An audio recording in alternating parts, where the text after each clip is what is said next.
Hi everyone, it's James here. Welcome to another video.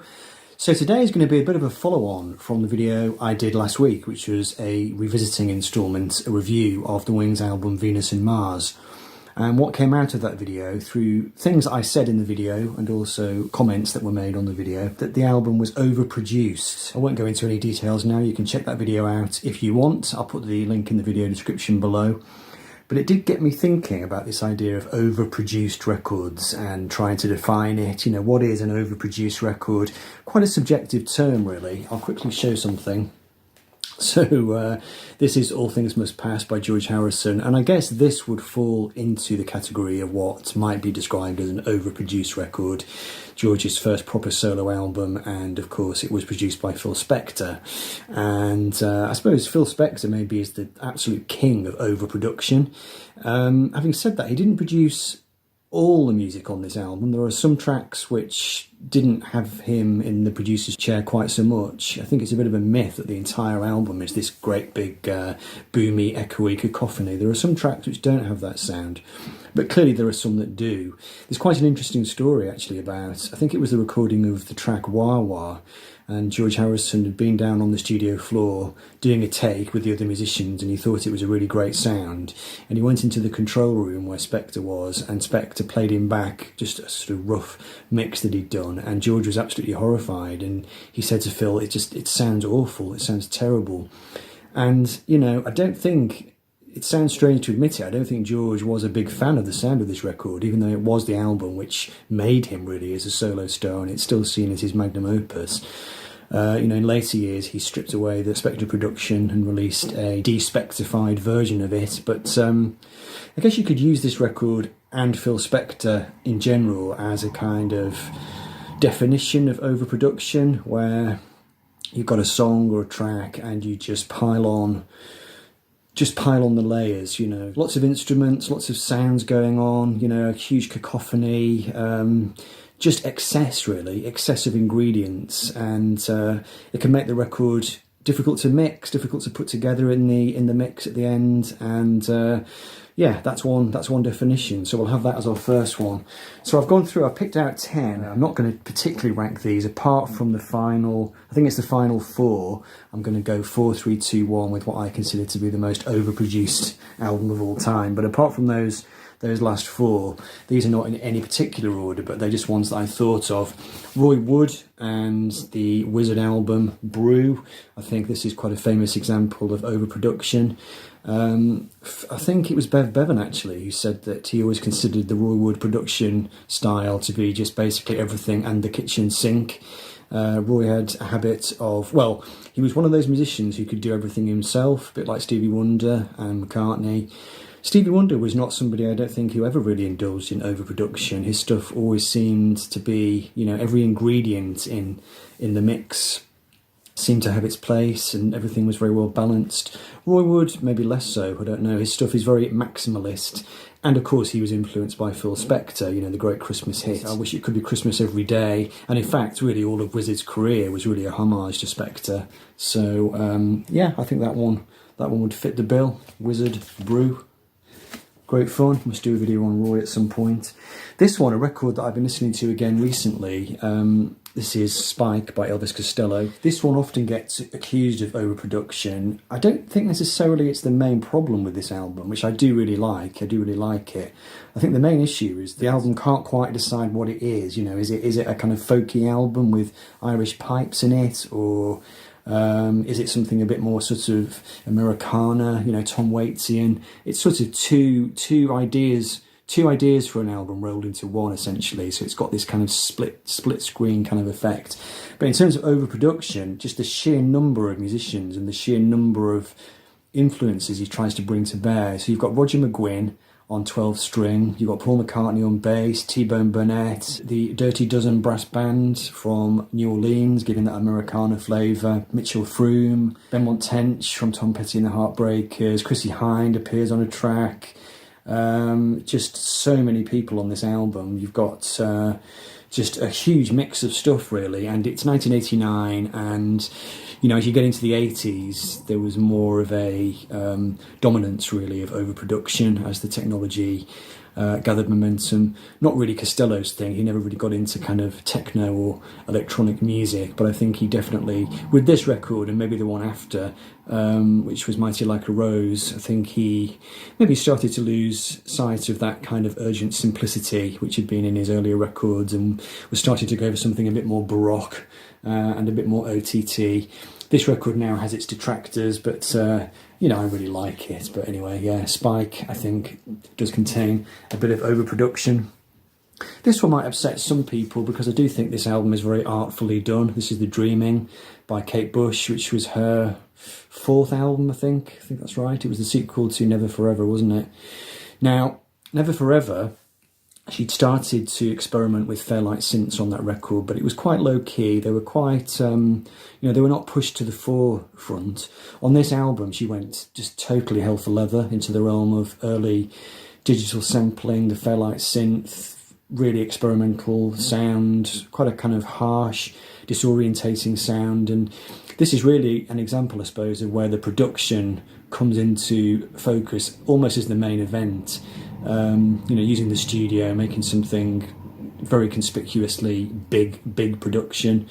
At the time, I think it baffled some people, and I still know some Kate fans to this day who don't really get into this era of Kate's work. By the same token, there are plenty of people for whom it's her best album. So, as I said at the start of the video, quite subjective really as to whether you like that kind of big production sound or not, but I thought I would show that one because that's quite a nice example of it, I think. Right, just a couple of personal ones for me. I think this was the first overproduced record I ever heard. This is The Motors and Tenement Steps, their 3rd album, and this is an example of where a band just decide, for some reason they decide that the band dynamic that they've got just isn't working, so they bring in just tons and tons of session musicians essentially, and they get a sort of all-star producer coming in, Jimmy Iovine, and for some reason they just went down this road of, I don't know, maybe sort of Bruce Springsteen, just very, very over the top, very loud. The drums are just way too loud, but the main thing is just too many elements in the mix.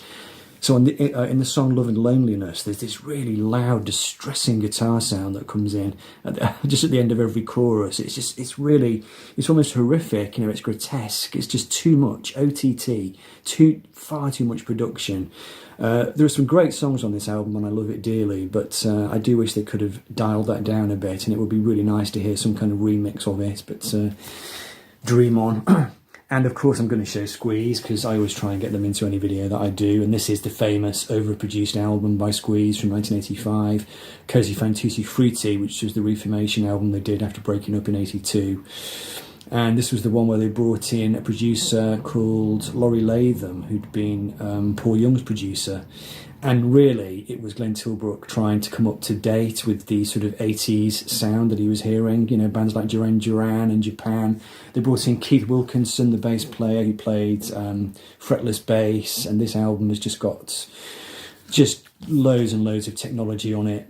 Electronic drums, synths, vocal samples, all kinds of things, and it is very cluttered. The band themselves completely disowned it, you know, within a year of it coming out, but there are still some fans who love it. I really like this album. I find it very nostalgic, but you know, there are some moments on it where you definitely think, yeah, the production has just gone up one step too far, probably. Okay, so I'm now going to do the little mini ranking, what I'm going to call, for the purposes of this video, the 4 most overproduced albums of all time. And I'm sure I've missed some, so let's see what we've got, and then you can tell me whether I've missed any.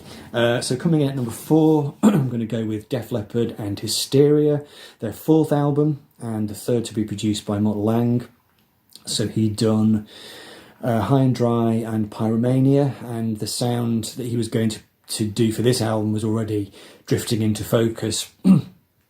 I think maybe the key to this was that Rick Allen had lost an arm and he was now using this electronic drum kit.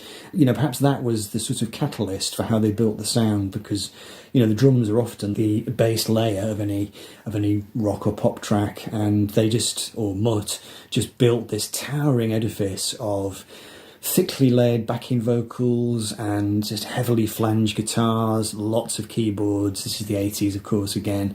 And maybe the album that totally defined that kind of glammy hair metal, British hair metal-y sort of thing that went on in the 80s and in America as well, of course. And it was such a huge album, both commercially and in its sonic conception, that really there was nowhere for Def Leppard to go after this, really. And maybe they painted themselves into a corner a little bit with production that was just so massive. But yeah, a bit of excess. In Excess, that's another band that maybe had a bit of over OTT production going on. But Def Leppard certainly. Now this one, I nearly put this at number 1, and really it's just, you know, how the cards fell in the just in the final 10 minutes before I did the video. But I thought I'd have this one. This is Todd Rundgren and A Wizard, a True Star, which was the sequel to his double album Something Anything. And I don't think you could do a video about over-the-top production without mentioning Todd. I mean, there are a few records in his catalogue where you could say, yeah, this is Todd definitely losing himself in the studio and just, you know, taking things to the absolute limit. But I think it works. I think this is a mad, almost neurotically OTT production. I mean, it's just the most intense head rush of an album, really. A million things happening at once, and obviously very psychedelic. But as I said, you know, it's not just this record in his catalogue. There are a few others as well where he went for that absolute maximalist approach. You know, think of side 2 of Initiation, which is one of his more kind of out there progressive sides of vinyl. I recently heard Ross Goodall describe that as a load of garbage in a video that he made, which I thought was quite funny. But yeah, anyway, Todd Rundgren, really maybe the king of 1970s OTT production in some ways. So there he is at number 3. And again, these two could have come the other way around, but we'll go with this way around. Couldn't leave this one out. Again, you know, you've got Phil Spector, you've got Todd Rundgren, and then you've also got Trevor Horn. And this is Frankie Goes to Hollywood and their album Welcome to the Pleasure Dome, which I always refer to this as the Sistine Chapel of 80s pop. And it makes OTT production an aesthetic unto itself, really. I mean, he takes a handful of good songs and just brings in the Fairlight synthesizer, and it's the 1980s, and off we go, and everything is writ large, huge, completely over the top in every respect. But it's not really a design fault. It's actually built into the DNA of the music, and it almost sounded like it was them throwing down a gauntlet, really, or Trevor Horn doing that anyway, saying, right, this is as big as pop music is going to be, unless somebody else can come along and do it bigger. And you know, I'd hesitate to say that anybody else has done it bigger than Trevor. Maybe somebody has, I don't know, but that one certainly is a towering monument to over-the-top production, Frankie. So, what have I got at number 1?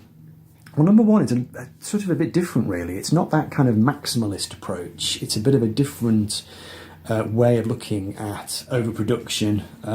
Steely Dan, Asia. Just because I can't think of another album where the band or the artist went to such lengths to get the performances they wanted from the musicians. So Donald Fagen and Walter Becker, they'd already been going down this path for a couple of albums before this one. They'd sort of moved into the area of being a studio band, essentially. They'd given up touring, they'd sacked most of the band, and each record they would bring in people to work with them. On this album they had Wayne Shorter, they had Bernard Purdie, and they had a few other people, and they just put them through their paces, just made them do hundreds of takes of everything. And I think the musicians themselves were a little bit puzzled. They couldn't quite work out what it was that they were being asked to do, or why they were being asked to do it. You know, why does it need 100 takes? And I think Donald Fagen explained at the time that they wanted them to go beyond perfection. They wanted them to reach perfection and then just go one stage further. Whatever that means, I don't know. It's just the ultimate, isn't it, in kind of airbrushed, probably rather sterile. I know this album now has its detractors, and I'm probably one of them. This is the first Steely Dan album I ever got, and it took me a while to get into it, and then I really, really loved it for a while. But then when I started to dig back into the earlier catalogue, and those records don't have that over-the-top production, I think you could probably make a case for the fact that they went too far with this one. So I'll have this at number 1, the most overproduced record of all time. Let me know what you think about that. So there we go, number 1.